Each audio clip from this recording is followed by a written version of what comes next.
واعتصموا بحبل الله جميعا ولا تفرقوا صدق الله العظيم. அனைத்து புகழும் அல்லாஹ் ஒருவருக்கே உண்டாவதாக. சலாத்தும் சலாமும் இவ்வுலகத்தின் தலைவர் சய்யிதுல் அன்பியா ஹஜ்ரத் ரசூலுல்லாஹி ஸல்லல்லாஹு அலைஹி வஸல்லம் அவர்கள் மீதும் அவர்களின் தூய்மையான குடும்பத்தினர்கள், சத்திய சஹாபாக்கள், தாபிஈன்கள், தபு தாபிஈன்கள், முஹத்திஸீன்கள், முஃபஸ்ஸிரீன்கள், முஜ்தஹிதீன்கள், இமாம்கள், ஷைഖுமார்கள், உலமாக்கள், முன்னோர்கள், நாமவர்கள் அனைவர்கள் மீதும் என்றென்றும் நிறைவாக உண்டாவதாக. கண்ணியத்திற்குரிய பெரியோர்களே, சகோதரர்களே, அல்லாஹ் தனது திருமலை கூறுகின்றான், வஅதஸிமு பிஹப்லில்லாஹி ஜமீஆ. அல்லாஹ்வுடைய கயிற்றை நீங்கள் அனைவர்களும் பலமாக பற்றி பிடித்துக் கொள்ளுங்கள், நீங்கள் பிரிந்து செல்ல வேண்டாம் என்று அல்லாஹ் கூறுகிறார். அப்படின்னா என்ன அர்த்தம் சொன்னா, எல்லாரும் ஒற்றுமையா இருங்க, ஒவ்வொருத்தரும் தன்னுடைய கருத்து இப்படித்தான் அப்படின்னு சொல்லி பிரிவினையை ஏற்படுத்திடாதீங்க. ஒரு ஜமாத்து இருக்குதுன்னு சொன்னா அந்த ஜமாத்துல கருத்து வேறுபாடு இருக்கலாம். ஆனால் ஏகபத்த ஒரு முடிவு எடுத்து விட்டால் அந்த முடிவுக்கு நாம் அனைவரும் கட்டுப்பட வேண்டும். அதற்கு ஷாஹ் வலியுல்லா மஹ்தி தெஹ்லவி சரியா ஒரு மார்க்க சட்டத்தை உண்டாக்கணும் அப்படின்னு ஒரு முயற்சி பண்ணாங்க. அவங்களுக்கு கிடைக்கப்பட்ட ஞானங்களை வச்சு ஸல்லல்லாஹு அலைஹி வஸல்லம் சொல்லிட்டாங்க, 4 மதுஹபை தவிர 5ஆவது மதுஹபை உண்டாக்க வேண்டாம் அப்படின்னு சொன்னாங்க. உடனே அதை அவங்க கைவிட்டு ஒரு மதுஹபுக்கு இல்லை தன்னை அப்படியே அர்ப்பணிச்சிட்டாங்க. அப்படின்னா என்ன அர்த்தம்? அவளுக்கு சுயமான அறிவு இருக்குதா இல்லையா? இருக்குது. ஆனால் இதை பொறுத்து செய்யணும் அப்படிங்கிற எண்ணம் இருக்குது. ஆனால் ஸல்லல்லாஹு அலைஹி வஸல்லம் சொல்லிட்டாங்க என்பதற்காக வேண்டி இப்படித்தான் இருக்கணும் என்ற ஒரு நிலைப்பாட்டை அவள் எடுத்துட்டாங்க. இன்னைக்கு குடும்பங்களில் பார்த்தோம்னு சொன்னால் மாமியாருக்கும் மருமகனுக்கும் ஒத்து போகிறதில்லை, மாமனாருக்கும் மருமகனுக்கும் ஒத்து போகிறதில்லை. அவர் மாமனார் ஒன்று சொன்னா நான் சொல்றத இவங்க செய்யணும் அப்படின்னு அவர் எதிர்பார்க்கிறார். மாமியாரும் நான் சொல்றதே செய்யணும் அப்படின்னு அவர் எதிர்பார்க்கிறார். மருமகன் தான் சொல்றதே செய்யணும் அப்படின்னு அவங்க எதிர்பார்க்கிறார். இது சாத்தியப்படுமா? யாராவது ஒருத்தருடைய கருத்தை எல்லாரும் ஏற்றுக்கொள்ளணும். அவங்களுக்கு ஒரு அபிப்பிராயம் இருந்தால் அப்போ அது மார்க்கம் இல்லை. மார்க்கங்கிறது என்ன அப்படின்னு சொன்னால், வேற்றுமையில் ஒற்றுமை அங்கே இருக்க வேண்டும். எல்லாரும் கருத்துகள் இருக்கலாம், வேற்றுமை இருக்கலாம். ஆனால் அதை மனதுக்குள்ள வச்சு இன்னார் சொன்னாலும் அப்படிதான் நடக்கணும் அப்படிங்கிற ஒரு முடிவை நம்ம எடுத்துக்கிட்டோன்னு சொன்னால் அதில் வெற்றி இருக்குது. அதை அல்லாஹ் சொன்னா, நீங்கள் அல்லாஹ்வுடைய கைது என்னும் ஒற்றுமையை நீங்கள் பற்றி பிடித்துக் கொள்ளுங்கள், நீங்கள் பிரிந்து விடாதீர்கள். பிரித்துட்டாலும் அல்லாஹ் ததுஹப ரீஹுக்கும், உங்களுடைய சக்திகள் போய்விடும். ஒரு கூட்டாக்கூடிய ஒரு முயற்சியில் அதை 4 பிரிந்து போயிட்டாக்க எதிரிக்கு அசையாக போயிடும், எதிரிக்கு அசையாக போயிடும். எப்படி அவங்க எடுத்துக்குவோம்? ஆமாம், சிங்கம் இருக்குது, எல்லாத்தையும் பிரித்து பிரித்து வச்சு வேட்டையாடும். மொத்தமாக வேட்டையாட முடியாது. ஏன்னா அது ஒற்றுமையாக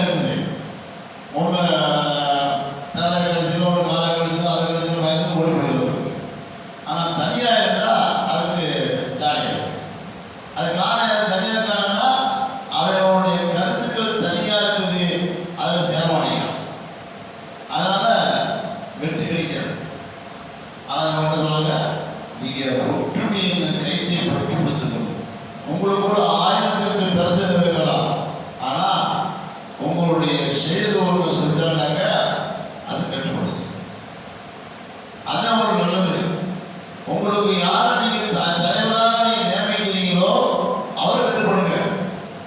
அதே ஒரு நல்லது. இல்லை அப்படின்னாக்க சைத்தான் கொள்ளதான். சைத்தான் உள்ள போது நமக்கு எடுத்துருவோம். இன்னைக்கு அதே நீங்க நடக்குது. இருக்கு ஒரு குடும்பத்தில் பிரச்சனைகள் வந்து சொன்னா அதுக்கு என்ன காரணம்னாக்க அவசரம் தான் கேட்குது. நான் தான் சம்பாதிக்கிறேன், நான் தான் எல்லா வேலையும் பார்க்குறேன் அப்படின்னு ஒரு எண்ணம் வருது. ஆனால் அது தப்பு. நம்ம அடிக்கடி சொல்றது உண்டு, மஷூராவோட ஆலோசனை சொல்லலாம், ஆனால் ஒரு முடிவு எடுத்துட்டாக்க அது கூட நடக்கும். ஸல்லல்லாஹு அலைஹி வஸல்லம் பதில் இடத்துல எதிரிகளில் 70 பேர் கைது செய்யப்பட்டாங்க. அப்போ அந்த 70 பேர்த்த என்ன செய்யலாம் அப்படின்னு சஹாபாக்கள் ஆலோசனை கேட்டாங்க. அதுக்கு ஒவ்வொரு இடத்துல சொன்னாங்க, ரசூலுல்லாஹ் இந்த எதிரிகள் மக்காவில் கடுமையான கஷ்டத்தை கொடுத்தாங்க, ரொம்ப துன்புறுத்தினாங்க.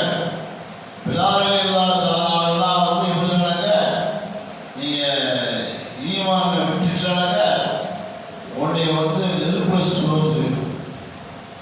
ஆமாம், அப்படியே அவங்க போட்டு வாட்டி எடுத்தாங்க. எங்களோட சாட்டையால் அடித்தாங்க. அப்படியே தலைவராக இருந்துச்சு. அவங்க பெரிய குணப்படுத்தினாங்க ஒவ்வொரு சஹாபாக்களையும். ஆனால் அதனால் யார் சொல்லலாம், யாரை கொடுமைப்படுத்தினாங்களோ அவங்க கையால் அவனை கொடுத்து கொலை செஞ்சிடணும் அப்படின்னு உமர் கேத்தாருடைய ஆலோசனை. ரசூல் அதை கேட்டுட்டாங்க. ஒவ்வொரு சஹாபாக்களாக கேட்டாங்க என்ன செய்யணும். அதில் அபூபக்கர் எல்லாம் சொன்னாங்க, யார் சொல்லலாம், அவன் எவ்வளோதான் நமக்கு துன்பம் கொடுத்தாலும் எவ்வளோதான் கஷ்டப்படுத்தாலும் அவங்களுடைய சொந்தக்காரன், எல்லாமே அவன் சொந்தக்காரன் மன்னிச்சுட்டு. ஆனால் அப்படி விடக்கூடாது. அவன் ஒரு ஈட்டுத்தலை வாங்கி ஒரு இவ்வளவு கொடுத்துன்னு நீ விடுதலை பண்ணிடுறேன் அப்படின்னு சொல்லி ஒரு ஈட்டுத்தை வாங்கிட்டு நீ விடுதலை பண்ணிருக்க அப்படின்னு அபூபக்கர் தான் சொன்னாங்க. ஸல்லல்லாஹு கேட்டிருந்து கொஞ்ச நேரம் அமைதியாக இருந்த சொன்னாங்க, அவருக்கு ரலியல்லாஹு தஆலா சொன்னது பிரகாரம் தான் இங்கே தீர்ப்பு வழங்கப்பட்டுச்சு. அவங்கவுங்க ஒரு ஈட்டுத்தை கொடுத்து சரி பண்ணிட்டோம். அப்போ ரசூலுல்லாஹ்வுடைய மருமகன் ஒருத்தர் இருந்தார், அவரும் பேசிக்கொண்டிருக்கிறார். இப்போ அந்த மருமகனுக்கு அந்த ஃப்ரீயா கொடுத்து இது செய்ய வேண்டி அவருடைய மனைவியுடைய மயிலுக்கு சங்கடி கழுத்தில் கொண்டாந்து போகிறாங்க விடுதலை சொல்லி. ரசூலுல்லாஹ் பார்த்துட்டு அப்படியே அனுமதிச்சு. ஏன்னா தன்னுடைய அருமை மனைவி ஹதீஜா ரலியல்லாஹு தஆலா போட்ட அந்த நகையை தன்னை மகளுக்கு அனுப்ப கொடுத்தாங்க. அதை கொடுத்து ஈடுதலை கேட்டாங்க. இதை பார்த்த சஹாபாக்கள்லாம் யார் சொல்லலாம், உங்களுடைய மக வேணாம் அழுனாங்க. இதை வாங்கிட்டாங்க. பிரச்சனை வர சரி குளிச்சு. அப்போ ஒரு ஈட்டுத்தொகை கொடுத்து தான் அவங்கள சரி பண்ணணும் அப்படின்னு அது இந்த அபூபக்கர் இல்லாத அளவு ஒரு வருஷம் போதாங்க. அதான் ரசூலுல்லாஹ் இருந்தாங்க. ஆனால் அண்ணா என்ன பண்ணா அப்படின்னாங்க, முகமதே நீ ஆலோசனை செய்தீர்கள், அதில் உமர் ரலியல்லாஹு சொன்ன கருத்து தான் அல்லாஹ்வுக்கு பிடித்தமானது. நீங்கள் அப்படி செஞ்சுக்கணும். ஆனால் நீங்கள் ஆலோசனை மசூரா பண்ணி செஞ்சது காரணத்தினால நான் உங்களை மன்னிச்சுட்டேன், அல்லாஹ் உங்களுக்கு கிருபை செய்வான் அப்படின்னு அல்லாஹ்வுடைய உத்தரவு வந்துச்சு. அப்படின்னு மாற்றினாங்க. அப்போ வந்து நான் சொன்னாங்க, உமருடைய நாவில் அல்லாஹ் பேசுகிறான். உமருடைய நாவில் அல்லாஹ் பேசுகிறான். ஆனால் அவர் சொன்னதே சரி. ஆனால் மஷூராவில் என்ன முடிவாயிருச்சோ அந்த முடிவு செஞ்சதுக்கு பின்னாடி உமரில் இருந்தாலும் அது கோவப்படலை, சண்டை படலை. நான் சொல்றது நீங்க கேட்கலையே, இது என்ன யோசனம் அப்படின்னு நான் சொல்ல. இன்னைக்கு நம்ம என்ன செய்யறோம்? நம்மளாம் ஒரு யோசிச்சுட்டு வர்றோம், 4 வருஷத்துக்கு மோசப்பட்டு வர்றோம். அந்த நான் சொல்றதை கேட்க நடக்குது வேற அப்படின்ட்டு வர்றோம். இதனாலதான் குடும்பத்தில் பிரச்சனை வர்றதுக்கு காரணமே, குடும்பத்தில் எல்லா குழப்பம் வர்றதுக்கு காரணம். ஒரு மாமியார் மருமகள் பார்த்தீங்கன்னா சண்டை வருது. மாமியார் என்னங்க, நான் பணக்காரி, என்னை கேட்டது செய்யலாம். மருமகள் செய்யலா, இவங்க என்ன செய்ய போகுது நம்மளை பற்றி இப்படி யோசிப்போம். இப்படி ஒவ்வொருத்தரும் ஒவ்வொரு கருத்துக்களை நினைச்சுக்கிட்டு மார்க் என்ன சொல்றது, அண்ணா என்ன சொல்றா, குள்ளுதி அப்படின்னு அடி. ஒவ்வொரு அதிகாரிக்கு மேல ஒரு அதிகாரி இருக்கிறான். அப்ப மருமகள் ஒரு சொல்லக்கூடிய சொல்லையில மாமியார் அதிகாரியா இருக்கலாம், அல்லது மாமியாரோட மருமகள் அதிகாரியா இருக்கலாம். அறிமாத பதில் மார்க்கத்துக்கு பிடிச்சமான பதிலாக இருந்தா யார் சொன்னாலும் ஏற்கனவே தயாரா. ஆனா இன்னைக்கு அந்த இது இல்லை. குடும்பத்தில் பிரச்சனைகள் நிறைய வரதுக்கு காரணம் என்னங்க, ஒருத்தர் புரிஞ்சு நடக்கிறது இல்லை. விட்டு கொடுக்கும் மனப்பான்மை எல்லாத்துக்கும் வரணும். ஆமா, சரி மாமி சொன்னாங்க செய்வோம். ஏன் இதுல கொள்ள போகுது? மாமியார் சொல்றது செஞ்சுன்னா கொள்ள போகுது. ஆனால் மருமகள் சொல்றது மாமியார் கேட்ட கொள்ள போகுது. ஒன்றும் குறைய போறது இல்லை. அந்த பழக்கத்தான் வைப்போம். நீங்க அந்த மீது பொருள் சொல்லி என்ன நல்லா போயிடும். ஆனா தயாரா என்ன அதனால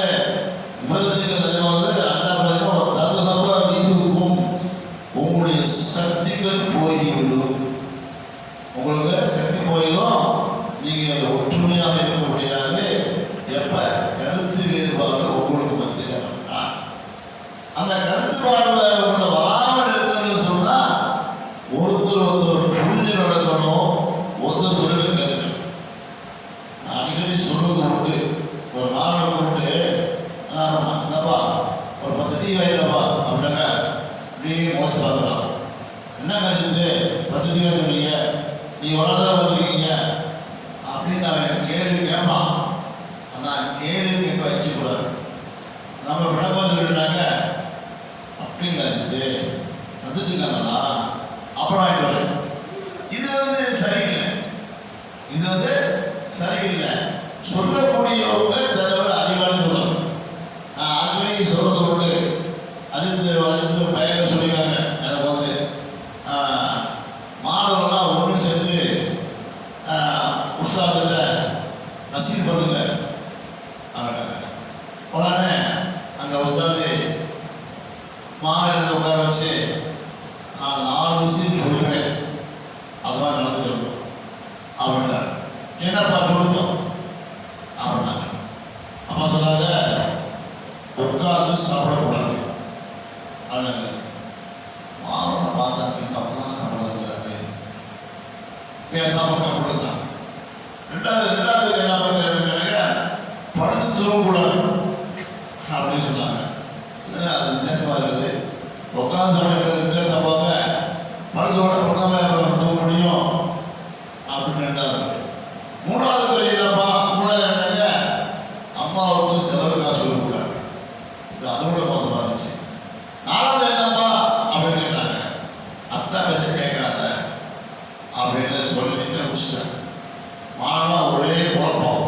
என்ன தேசமாக சொல்லாது நம்ம நசீசில் போய் செய்யறது அப்படின்னு நைஸா அந்த மாணவர் தான் கேட்டாங்க, என்ன விஷயம் அப்படின்னு கேட்டாங்க. பொதுவாக ஷேகுடைய சபையில் உட்கார்ந்தா அவங்க என்ன சொல்றாங்கன்னு கேட்கணும், அதுக்கு எதிர்வாதம் போடக்கூடாது. ஆனால் ஒரு உஸ்தாது ஒரு விஷயம் சொன்னாங்க, அதை என்னங்க விளக்க கேட்கணும். ஏன்னா அவங்க விளக்க சொல்லுங்க அப்படின்னு அவங்க உட்காந்துருக்காங்க. உஸ்தாது ஆசிரியர் எதிர்க்க கேட்கணும். ஆனால் கண்ணீர் குறைவில்லாமல் மரியாதை குறைவில்லாமல் கேட்கணும். அதே போல என்ன எதுக்கு சொல்லுங்க தப்பு தப்பு அப்படி இருக்கக்கூடாது. அது நீங்கள் சொன்னீங்க. ஆனால் எனக்கு அதில் தெரியல, ஒன்று மாட்டேங்குது, சொல்லிக் கொடுக்கும். சல்லல்லாஹு வந்து சாபாக்களை வந்து இது தெரியுமா அப்படின்னாக்க உடனே அல்லாஹ் ரசூலுஹு அலைஹி சொல்லுவாங்க. சாபாக்கள் தெரிஞ்சா சொல்லுவாங்க, எனக்கு தெரியாது சொல்லுவாங்க. அப்போ ரசூலுல்லாஹ் சொல்லுவாங்க, சொன்னோடனே அந்த சாபாக்களை பாரு யார் சொல்லலாம், நான் எதிர்த்து நினைச்சு முதல்லைங்க, ஆனால் உங்களுக்கு முன்னாடி சொல்வதற்கு எனக்கு பட தைரியம் என்ன அப்படின்னு சாபாக்கள் சொல்லியிருக்காங்க. அது விஷயம் சரி. அதை ஒற்றுமை என்பதற்கு இது சரி. அந்த உஸ்தாந்த மாணவர்கள் கேட்டாங்க, இதுக்கு விளக்கம் சொல்லுங்க, நாங்கள் போகிறோம். அப்போ சொன்னாங்களா, உட்காந்து சாப்பிடக்கூடாதுனாக்க பிறருடைய உழைப்பில் நீ உட்காந்து சாப்பிடாத, நீ உழைச்சி சாப்பிடு. பிறரோட உழைப்பு சோம்பேறியா போயிடுவ. அன்னை சம்பாதிக்காத உட்காந்து சாப்பிடுவோம், தம்பி சம்பாதிக்க சாப்பிடுவோம், அத்தா சம்பாதிக்காத உட்காந்து சாப்பிடுவோம், அத்தா சுத்தரியா இருக்குது அப்படின்னு சம்பாதிக்கலாம், அத்தால சுத்தரியா இருக்குது அதான் சாப்பிடுவோம் அப்படின்னு நினைச்சாங்க. பின்னாடி இந்த கஷ்டப்படுவேன். அதனால என்ன செய்யணும், நீ உழைச்சி சாப்பிடணும், அதான் உனக்கு நல்லது. அதே ஒரு தாப்பனார்கள் மாமாங்க வளரலாம், காசு மூதாரம் மானுக்கு மூதாத சொல்லுறாங்க. அப்பா சொன்னாரா, தம்பி இன்னைக்கு பூரா இந்த காட்டில் வெட்டி வேலை வெட்டி கொண்டு வாங்கலாம், வேலை ஒன்றுதான் அதுக்கு ஒரு ரூபா கொடுத்தாலாம். சரி, இந்த காசு போய் இந்த காசு போட்டா வாங்கினா நடத்தி போடலாம். மோதிச்சான் இல்லைதா, நான் காலிலேருந்து கஷ்டப்பட்டு சம்பாதிச்சு அது இல்லை போட்டிங்களே சொன்னாதான், மகனே இப்படி தானே நான் கொடுத்த காசா இல்லை கண்டிக்கு கண்டுபிடி செலவு செஞ்ச வீடு விரைவாக செஞ்ச அதுக்காக நான் சொல்றது பற்றி நான் ஒன்றா நம்ம சேர்த்து போதான்.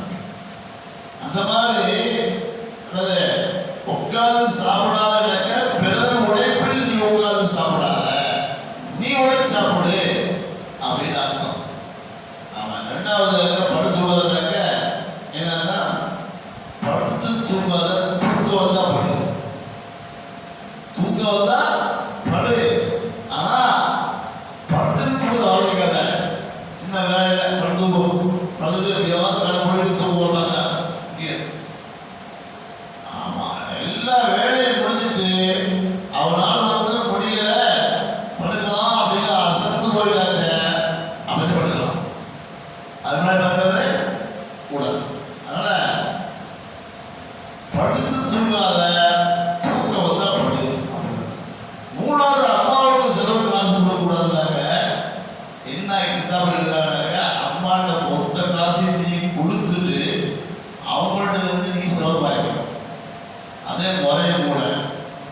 ஆமாம், நேற்று வந்து பிள்ளைக்கு வீட்டை கொடுத்து வாங்குறது அது முறையில்லை, நம்மளாலே கொடுக்கணும். இப்படித்தான் வந்து எழுதுனா எல்லா பொருட்களையும் அம்மாட்ட கொடுத்தாலும் மனைவி கொடுக்கலையும், மனைவி கோபம் வச்சு என்ன கொடுவாங்கிறாரு, என்ன செய்யறது அப்படின்னு முதல்ல சரி அப்படின்ட்டு மனைவி கையில் வந்து பணத்தை கொடுத்து அம்மா கையில் வந்து பூ கொடுத்து என்ன செய்யலாம், மறுபடியும் என்னது மாற்ற கொடுக்குறாங்க. அப்போ அந்த மனைவி சொல்லலாம், இந்த பணத்தை அம்மாவோட கொடுத்து செலவாகி அம்மா அந்த பூவுடைய மருமகளுடைய தலையில் வச்சுருமா அப்படின்னு சொல்லுவ. அப்போத்தே முடிஞ்சா இவன் மாற்ற முடியாது, இப்படித்தான் இருக்கணும் குடும்பத்தில் அப்படின்னு சொல்லி கொடுத்தாங்க.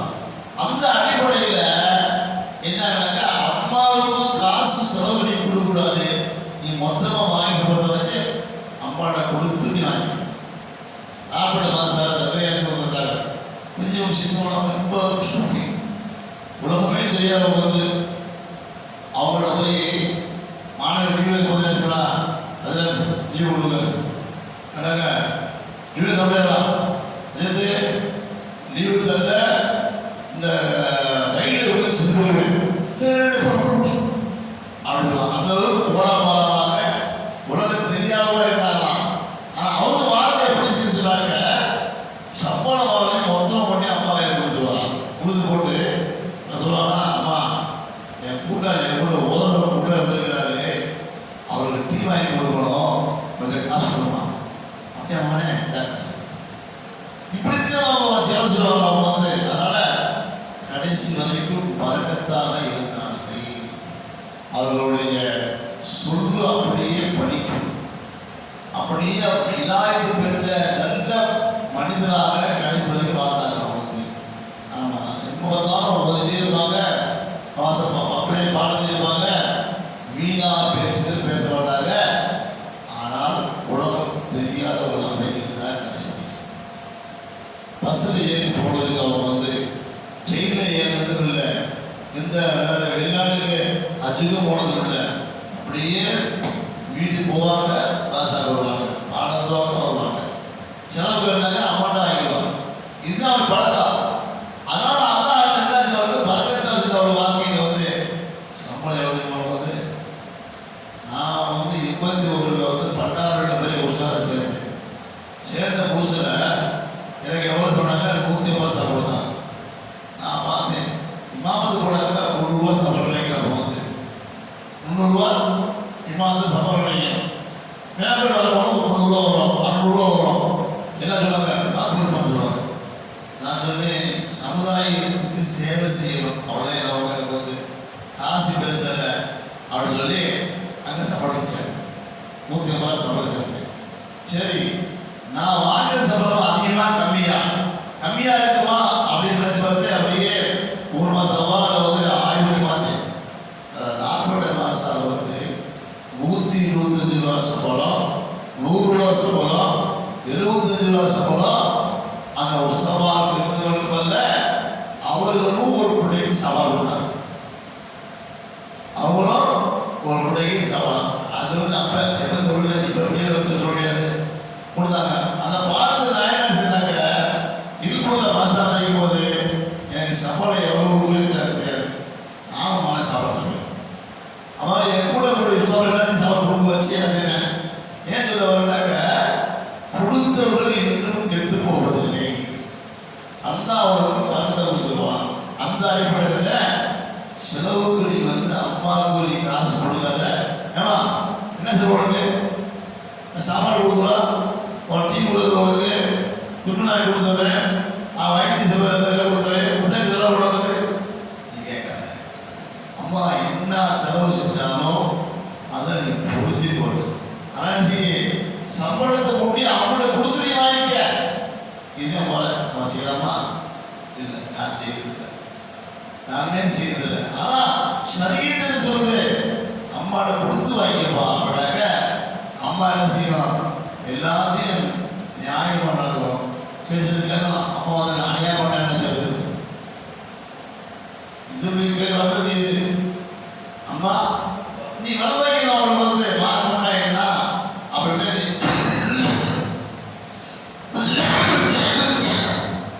நீ ஒதுக்க, உனக்கு தெரியும் அம்மா இப்படிதான் இருக்கணும் அப்படின்னு சொல்லி கொடுத்து துவாச்சி. அந்த ஊரில் இருந்தாலும் அவனை தாயார் வந்து விசாரணை கொடுத்தான். ஆனால் அவனுங்க எப்போ சொல்ல கண்டுபிடிச்சு இவங்க தாயார் சொல்ல பொறுமையாகவே இருந்தாங்க. ஒரு நாள் என்னாங்க அவங்க தாயார் வந்து அம்மா விசாரணை வந்துடுமா அப்படின்னாங்க. வாழ அப்படியே அவரை மனசுனாங்க அப்படிலாம் திட்டாங்க. உடனே இவங்க அழுதுகிட்டே ரெஸ்டாரண்ட் ஓடினாங்க. யாரும் சொல்லலாம் எங்கள் தாயார் வந்து கண்ணோட திட்டாங்க, விசாரணை வாங்கினாங்க. அப்புறம் சொல்ல துவா செய்யலாம் இப்போ அவங்க விஷயம் ஆயிடுவாங்க. வேகமாக ஓடி வந்தாங்களாம். வந்தாங்க வீட்டில் தண்ணி ஊற்று சத்தம் கிடைச்சான், குளிக்க சொல்லலாம். ஆனே அப்படின்னு சொல்லி வெளியே வந்து உள்ள வராத அப்படின்னா குளிச்சு வெளியே வந்தாங்க. வந்தாங்க அஷதல்லா இல்லா இல்லல்லா அஷத அம்மா சத்தா இதான் என்ன சொன்னாங்க. அதுக்கு முன்னாடி பெரிய விலாயத்து பெற்ற பெண்ணா சொன்னாங்க, சாப்பியம் சொன்னாங்க. காரணம் என்ன அப்படின்னாக்க புரியாம செய்யறதே எல்லாமே புரிஞ்சாம செய்ய மாட்டாங்க. அதனால பெற்றோர்களுக்கு புரிய வைக்கிறது நம்ம கடமை. ஆனா மரபாடு வந்து ஏற்கனவே நடத்துறது ஒன்று நம்ம சொல்லிடலாமா, ஓ மரமாக நீ பார்த்து வைக்கிறது அந்த பிள்ளைக்கு வந்து என்னது நல்லது தெரியாது, அவங்க தெரியாது, அவங்க எல்லாமே தெரியும், எல்லாமே செய்வாங்க அப்படின்னு நம்ம தான்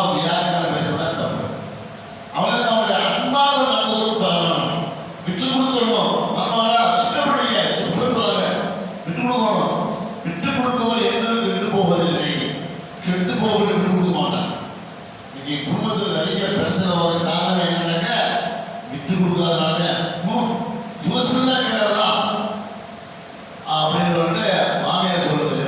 அவர் சொன்னாரு இல்லை பெரிய இடத்துல நினைப்பா கேட்கணுமா?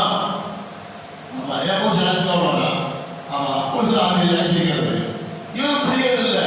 அம்மாவுடைய அந்தஸ்து என்ன, தாயோட அந்தஸ்து என்ன, மனைவியோட அந்தஸ்து என்ன இவனு புரியதும் இல்லை. இது காரணமே. ஆனா என்ன மார்க்க சொல்லுது, தாயார்கிட்ட செலவுக்கு கொடுத்துட்டு நீ அவங்கள்ட்ட இருந்து வாங்கிக்க அப்படின்ட்டு அந்த உஸ்தாது மாணவர்களுக்கு தசி பண்ணாங்க. நாலாவது சொன்னாங்கன்னா அத்தாவுக்கு ஏதாச்சும் கேட்காத அப்படின்னாக்க அத்தா சொல்ற அளவுக்கு நீ நடந்து கொள்ளாத. அத்தாவுடைய நிலைமை உனக்கு என்னன்னு தெரியும். என்ன கஷ்டப்பட்டு உன்னையும் உன்னுடைய பெற்றோர்களையும் உன்னுடைய அம்மாவையும் அவங்க சுமந்துட்டு வர்றாங்க, கஷ்டப்படுறாங்க, உழைக்கிறாங்க. ஆனா அவங்களுக்கு நல்லது வர தெரியும். அதனால அவங்க எப்படிங்கிறது உனக்கு புரியும். ஏன் அப்பாவுக்கு மகன் தப்பா பரமா சொல்லுவாங்க, பரமா சொல்லுவாங்க. ஏன்னா அத்தாவுடைய உடம்புல மாறி வந்துடும். அப்ப மகன் அத்தா இப்படி இருப்பாரு இப்படித்தான் இருப்பாருன்னா அதுக்கு தகுந்த மாதிரி இவர் நடக்க தயாராகும். அது சொல்றாங்க அப்பா பேச்சு கேட்காதனாக்க அப்பா ஒரு பேச்சு சொல்ற அளவுக்கு நீ நடந்து கொள்ளாத முன்னாடி தயாராக. ஆமா அதனால ஒரு உற்சாகத்தினுடைய மாணவர்கள் ரசிப்பாங்க. இந்த மாதிரி 4 விஷயத்துல விட்டு கொடுத்தாக்க எதுவுமே வீணா போவதில்லை. இன்னைக்கு ஒற்றுமை இல்லாத போகிற குடும்பத்துக்குனாக்க நான் சொன்னது கேட்கவே மாட்டேங்கிறாங்க. அவங்க ஏன் மாமல்ல நீங்க சொல்ல கேட்டா நீங்க மாமல்ல சொல்ல கேட்டா மனைவி போல அது இல்லை என்ன நான் சொல்ல கேட்கணும் மாமியா மறுபடியும் இல்லை நான் சொல்ல கேட்கணும். இதுதான் பிரச்சனை காரணமே. அந்த பிரச்சனைலாம் ஒழியணும் அப்படின்னாக்க விட்டு வச்சு அம்மா சொல்றாங்களா அம்மாவோட அந்தஸ்து மாமியா சரி கேட்டதுக்கு முன்னாடி சரியில்லைனாக்க நம்மளே சொல்லலாம், மகனை சொல்லலாம், அல்லது அவனே சொல்லலாம் மாமியா நீங்க சொன்னீங்க அப்படியா அப்படின்னு அவங்கள புரியக்கூடிய ஆற்றல் வரணும், அவனுக்கு வரணும். இல்லை நான் சொன்னதை செஞ்சாகணும் அப்படின்னாங்க அது குடும்பத்தில் பிரச்சனை வந்தாங்க அது எல்லாத்துக்கும் பாதிக்கும். அதனால விட்டு கொடுத்து வாழ்வதற்கு கட்டுக்கொள்ளணும். ஒருத்தருடைய அபிப்பிராயம் ஒரு மாதிரியா இருக்கலாம், ஆனால் அபிப்பிராயம் இருந்ததுனால பெரியார் முடியாது. அது சரதா மூசா அலிஸ்லாம் அவனுக்கு சாபம் கேட்டாங்க, அவங்களோட பக்கம் கேட்டாங்க இப்போதைக்கு அறிவாளியாக நான் தான் அறிவாளிட்டாங்க. உண்மைதான், அது பொய் இல்லை. அவங்க மாதிரி அறிவாளி வேறு கிடையாது. ஆனால் அல்லாஹ் புரியலை. அல்லது என்ன சொல்றாங்க அல்லாஹ்வுக்கு எல்லாத்துக்கும் அறிவாளி நான் இல்லை அப்படின்னு சொல்லணும். நான் தான் அறிவாளி சொல்லணும். அப்போ என்ன சொன்னா உன்னைய விட ஒரு அறிவாளி உலகத்தில் இருப்பான். உடனே உங்க ஆசை வந்துச்சு அப்படியா பார்க்கல போனாங்க, நைட்டு போனாங்க, முதலமைச்சர் போனாங்க. சொன்னாங்க அப்பா நம்ம அவ்வளோ ஒத்துறாதுப்பா. ஆமாம் ஏன் ஒத்து வராது? நீ கோபக்கார, நான் சொல்ல கேட்க மாட்டேன், விட்டு விட்டு போக மாட்டேன், அதனால் நான் சொல்ல பண்ண மாட்டேன். அப்போ அவங்க சொன்னாங்களா அந்த உனக்குன்னு ஒரு இன்பம் கொடுத்துருக்குறான், ஆனால் அந்த இன்பம் என்ன கிடையாது. அல்ல எனக்குன்னு ஒரு இன்பம் கொடுத்துருக்குறான், அந்த இன்பம் உங்கள்கிட்ட கிடையாது. அதனால் உங்களுக்கு கோபம் வரதான் செய்யும். அதனால் நீங்கள் வராதீங்க. இல்லை நான் பேசுகிறேன் அப்படின்னா சரி கூட போடலாம். ஒன்றாவது ஒரு கப்பலில் ஏறி வந்து கப்பல் போட விட்டாங்களாம், குதிரைலாம் போகுது சொல்லுது. என்ன கப்பல் புது கப்பல் இருக்குது, உள்ள வரையாது சரியாது. அதனால் சொல்லுதான் நீ முதலே கேட்கற சொன்னாலையா? ஆமாம் தப்பு. ரெண்டாவது அப்படி போனாங்கன்னா ஒரு நல்ல இளைஞர், நல்ல அழகான பையனை கலந்து மோதிக்கிறான். ஆமாம் மோதாத மாட்டேங்கிறனால எப்போ நல்ல பையன் மாளிகை சொன்னீங்க. நான் என்ன சொன்னேன் இதுக்காக சொன்னா இல்லையா? நான் சொல்வது பூராமே அல்லாவுடைய உத்தரவாக நடந்துட்டு இருக்கீங்க. நீ இதில் குறுக்கிட்டாங்க உனக்கு சரியில்லை. மூணாவது அந்த பசி கண்ணால பசி ஊரில் சாப்பாடு கேட்டாங்க, யார் சாப்பாடும் தயாராக இல்லை. ஆனால் அவங்க ஒவ்வொருத்தரையும் அப்படியே அசைக்கும் போது அந்த ஒரு குட்டி சொல்றது பூசாங்கலாம். அப்போ பூசாங்கனா, ஓ பூசுறதுக்கு சாப்பாடு நினைக்கிறியா அப்படி போகுது. இவருக்கு அப்புறம்னா உனக்கு ஒருத்தர் நான் 3 சொல்லி எடுக்க, நான் கப்பல் வந்து ஏன் ஓடக்கூடாங்க, இப்பெல்லாம் ஒரு அரசு இருக்கலாம், நல்ல கப்பல் தான் பிடிக்கிடுவான். இது ஏழைகளுடைய 10 பேருடைய கப்பல், அதுக்காக நான் ஓட்ட மாட்டேன். ஆனால் அந்த ஓட்டம் வந்து தண்ணி வராத ஓட்டம் இல்லை, லேசான ஓட்டம் தான். அந்த கப்பலை குறைய ஏற்படுத்துறது அவ்வளோதான் சொன்னாங்க. சாம கப்படுத்துனாங்க. 2வது கேட்டால் சொன்னாங்க, அந்த பையன் பெரியவன் ஆகிட்டாங்க, அத்தா மகன் எடுத்து குடிச்சு வாக்கிடுவான், அதுக்காக அல்லாவுடைய உத்தரவு கொலை செய்து சொன்னாங்க. 3வது என்னன்னாக்க, அந்த சோத்துக்கு இடம் புதையல் இருக்குது, 2 ஏழைகளுக்குள்ளான புதையல், அந்த புதையல் அவங்க போய் சேர்ப்பதற்காக வேண்டி அல்லாஹ் உத்தரவு அதை வெளியே தெரியாமல் பூசி போட சொன்னான். இது கேட்டவுடனே அவங்க புரிஞ்சா இவ்வளவு இழந்த இருக்குதா, அந்த வார்த்தையை ஒவ்வொருத்தரும் புரிஞ்சு நடக்கணும். ஆனால் புரியுதுக்காக வேண்டி விளக்கம் சொல்லிட்டு முடியாது சொல்ல முடியாது. அதனால் சொன்னதை கேட்க தயாராகணும். அதனால் வேற்றுமையில் ஒற்றுமை இருக்க வேண்டும்.